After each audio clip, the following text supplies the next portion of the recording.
Cricket is my passion and I cannot avoid it.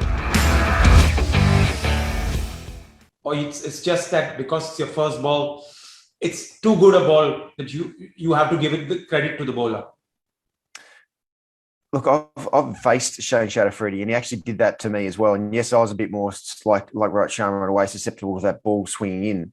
But the thing with Shane Shatterfreedy is the ball swings so late, as you saw with that replay with Rohit Sharma, but also the one with KL as well. The ball started to swing just before it pitched, which means that the ball is swinging so late. And as a batsman, like when the ball swings so late just before it pitches, it is so hard to negate, and especially at that speed. He's pushing mid 140s kilometers per hour with the speed that he's bowling as well. And it was incredible. Yeah. And it would have got out any batsman apart from really Virat Kohli. Virat Kohli, after he saw Rohit Sharma, especially in that first over, as soon as he saw Rohit Sharma get beaten on the inside, then Virat, that's a skill of Virat. He batted out of his crease. He started walking at Shane Shatterfreedy just to be able to take out that ball coming back in. He was trying to get to it before it actually started to swing. And that's the versatility and the skill, the incredible skill that Virat Kohli has. But it was something so special to be able to watch. That was fast bowling at its absolute best. And what a time to stand up. That was my first experience of being at the ground, India and Pakistan. And it was something so special. The crowd, the intensity, you could see the players, how nervous they were as well. And like I also saw with the Australia and South Africa game, the team batting first, like it was for India, they were just a little bit tentative. Yes, Shane Shatterfreedy certainly was on the money in those first 2 overs in particular. But even with Imad Wasim, just there was no sort of real intent put back onto him. He bowled 2 overs for 10. Five runs per over in that first 6. And because India had lost those first couple of wickets, it just meant that India couldn't have that intent to be able to try and take Imad Wasim. And he got through 2 overs for 10 in the power play as well. So it just that you can see the nerves when a team's bats first. There's so much riding on it. Batsman, if you make a mistake or you just get an incredible ball to knock you over, then it's hard to rebuild. But it was really a fascinating game. And those first 6 overs in particular were just something else to be able to watch. You mentioned about Imad Wasim getting away with just 10 or 12 runs in 2 overs. Now, in a situation when a team is 3 down, you believe the other team has to consolidate, or should they go for the attack? Or whether it was Imad Wasim or Mohammad Hafiz. I mean, if you go for the attack, if you lose wickets, you will say, no, you didn't consolidate. But if you play the simple game where you just rotate strike, then you say that you let him off the hook. So what advice would you give to teams in the future like this? Oh, no, you need to consolidate for a little period of time. There's no question, because the last thing that you want is within the power play, losing 5 or 6 wickets, and then you are definitely out of the game.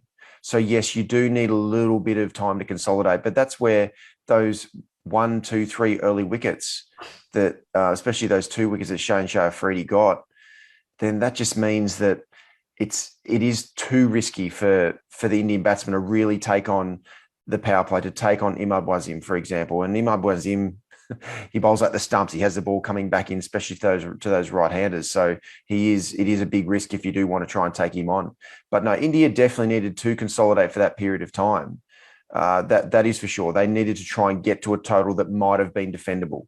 And 151, that was a great effort for India to be able to get to 151 from the position they were at. But just because in the end, India's bowling just didn't have that same firepower that the Pakistan opening bowlers did, just meant India wasn't able to try and challenge and put a little bit of pressure on the Pakistani batting order, because Rizwan and Babar Azam just weren't really challenged that much to be able to really test out their batting skill, test out their technique like the Indians were, and they were able to sort of get away and feel comfortable within the first 3 or 4 overs. The ball stopped swinging, and then away the game went. Before I come to India's bowling, I just want to touch upon a couple of innings. One of Rishabh Pant. Even though he got 39 odd runs and hit a couple of sixes, how would you rate his innings? I'm not sure whether he was too comfortable. I found him a bit edgy.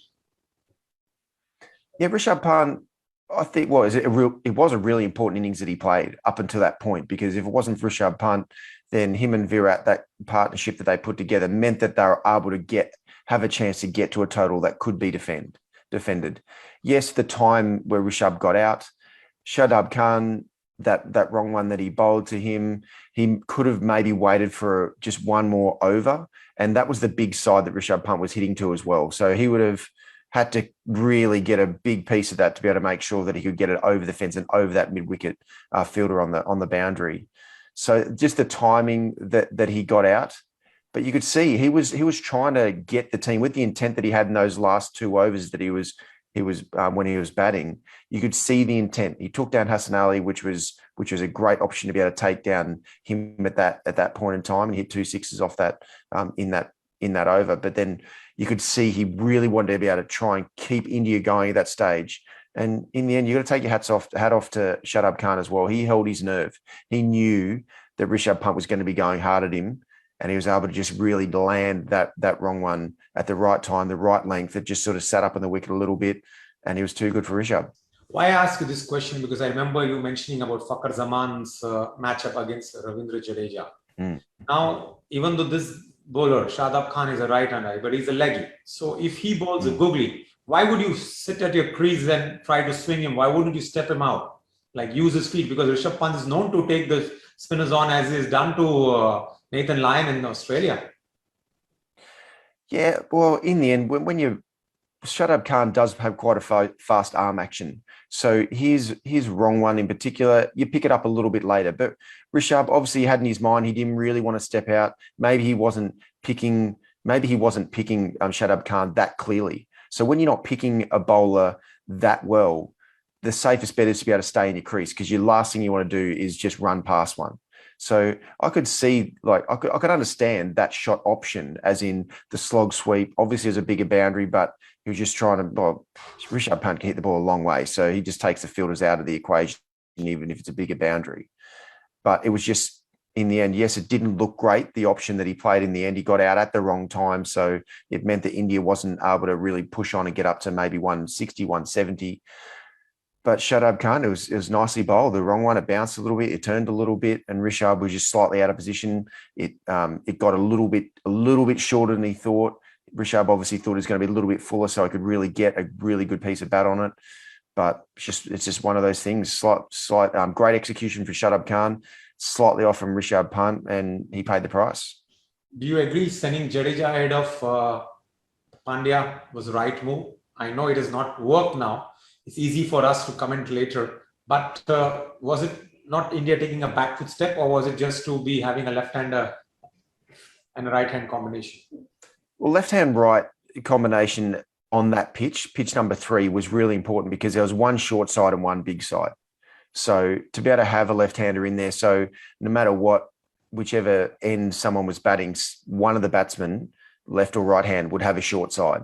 So I agree with sending Jadeja in. The thing for me is when I see Jadeja just trying to hit ones after a few balls once he gets in, that's when I do get a little bit concerned, because there is a big difference between him just hitting ones and ones or twos to then his intent to be able to take the ball over the fence. And he's developed an incredible 6 hitting ability now.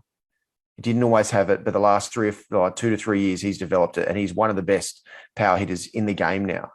But you can see it was only the last couple of balls that he faced that he went full power. And by that time, he'd already faced up to 10 balls. And if he got 25 off 10 balls, then that would have given India that little bit of extra boost. And especially knowing that they had Hardik Pandya in the shed as well, waiting to come out to bat. I would have thought that Jadeja would have come in after 4 or 5 balls, once he's got an understanding of what the bowls are doing, what the wicket's doing, the light and everything like that.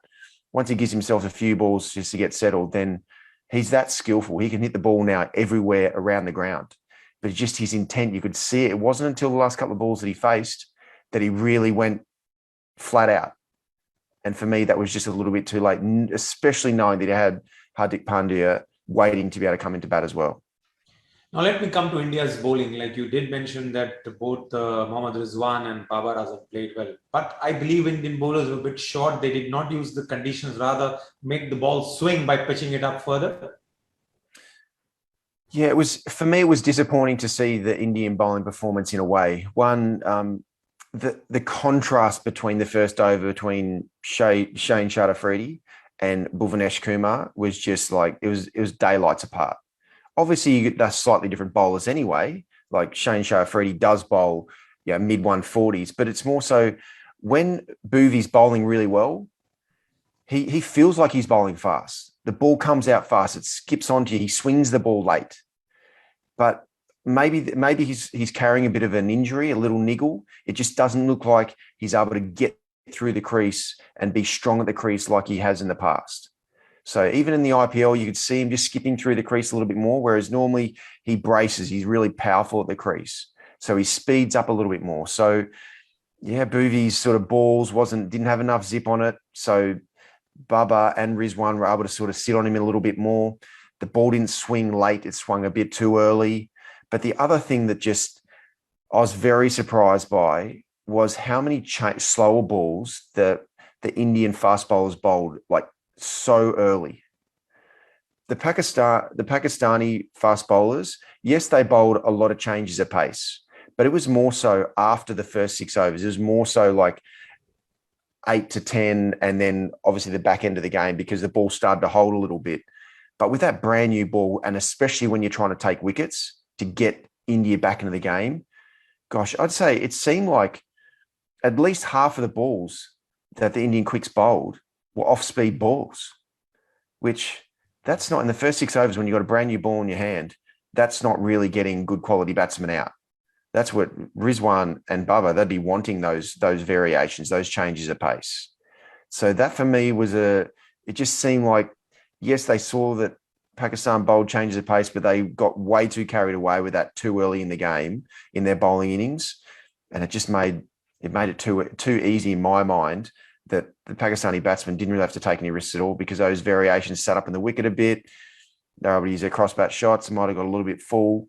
So that for me was a bit disappointing. Those tactics, they just got that slightly wrong. You mentioned it very rightly that Indian bowlers tried the slower balls much too early rather than using the new ball. But one thing, when you're defending 150, which is a below par score, India were around 10-15 runs short, I believe. So why wouldn't you get your best two bowlers, that is Bumrah and your Mr. Spinner?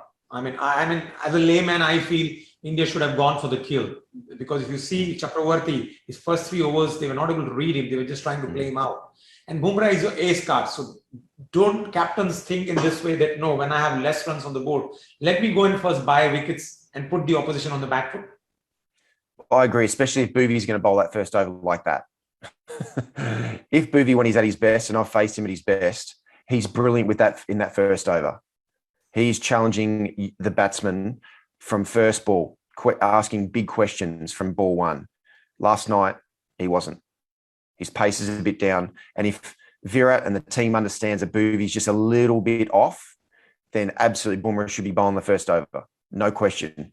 As he did, he came in, but it was even a little bit too late when he came on to bowl. It might have been the 4th over that Bumrah came on. I think it was third or fourth over. And it was, the game was already sort of, the shine had sort of come off the ball enough. Bumrah at his best he doesn't just come in, he can swing the ball away a little bit as well. He can get the ball to straighten with his sort of angled in action.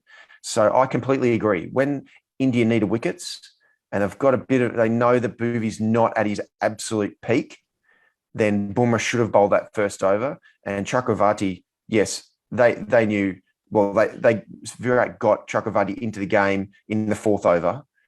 But it was even a little bit too late then, because you could tell the first 2 overs, Shami and Bhuvi that they bowled, it was like, oh, geez, nothing's happening there. And they've got away to a bit of a flyer as well without taking any risks. The Babar Azam and Rizwan it didn't look like they were taking any risks at all. It was just balls that they could hit.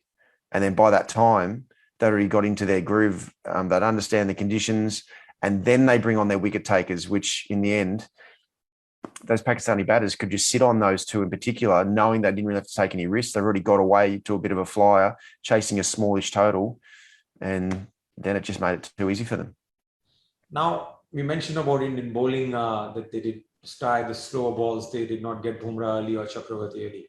Tell us about these two batsmen. They made batting look easy. Okay, they were talking about due after 10 overs, but they did not give India even one sniff, not even one catch or one ball they were beaten except for a couple of balls of Chakravarti.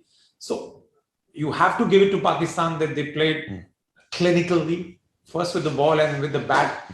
They were too good. Yeah, that they were, and I know there was a lot of talk, and there must have been a bit of dew out there. There's no question because they had the towels out there and that sort of thing. But even after the game, when I was out on the ground, there wasn't that much dew at all. It wasn't like it was really, really damp. So yes, when the dew comes in a little bit, even if there's just a small amount of dew, yes, it means that the wicket just gets a little bit more. The ball comes on a little bit more. Spinners, it can be a bit harder to hold on to the ball, but it wasn't a crazy amount of dew. But also with that, knowing that the record recently batting second in Dubai, even the IPL, the latter part of the IPL, apart from CSK in the final, every team had won batting second.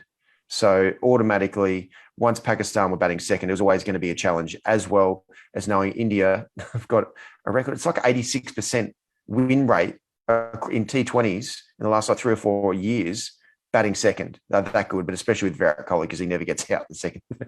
He never gets out. But yeah, so for me, just seeing the way that Rizwan and Babar Azam batted was it was effortless. Like Babar Azam he's a beautiful batsman to watch. It's effortless. It's like he's not taking any risks at all. He stands there, allows the bowlers to make a mistake, and because he's got a lot of shots, shot selection around the ground, the bowler's got to be spot on. Otherwise, he's all over it.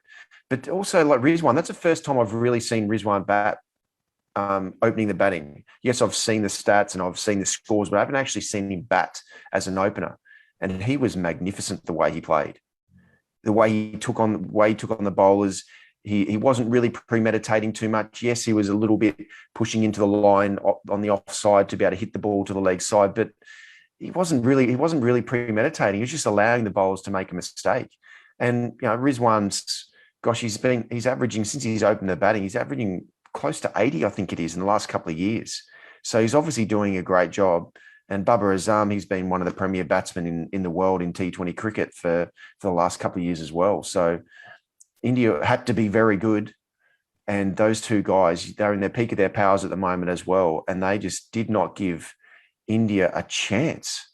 They didn't give them a chance. Their running between wickets as well was incredible. They put the Indian fielders under a lot of pressure as well. The ones into twos, they're very fast between the wickets as well. So as a partnership, they're an incredible combination, and they're going to continue to put a number of bowling attacks to the sword during this T20 World Cup.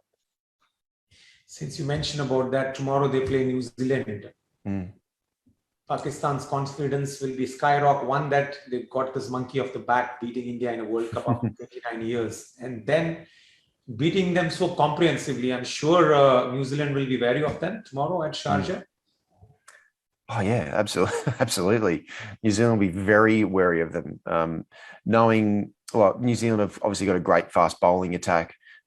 Even it'll be along similar lines to what Pakistan are able to push out with Trent Bolt, especially with that brand new ball. He knows how to be able to get wickets in that first over. But New Zealand will definitely be wary, and Pakistan will be flying high. And when we've seen through the ages, really, Pakistan, if they get their confidence up like they would have now, they'll be flying high for getting that win in a World Cup they've been chasing for so long. They'll be flying high. So if New Zealand are able to try and get into the game quickly, then yes, they have a chance to be able to beat Pakistan. But if New Zealand don't rattle the cage of Pakistan a little bit at the start of that game, Pakistan are going to be, they're going to be incredibly hard to beat, because they've got there's a few question marks to their power hitting with their batting lineup through those middle overs. They've got Hafiz and also Shoaib Malik, who are world-class players, but aren't real boundary hitters through those middle periods. So they're probably missing one power hitter. But you know what? If the openers bat like that, they might not get a hit throughout the whole tournament the way they batted. So the wicket-taking ability of Pakistan's bowlers in particular.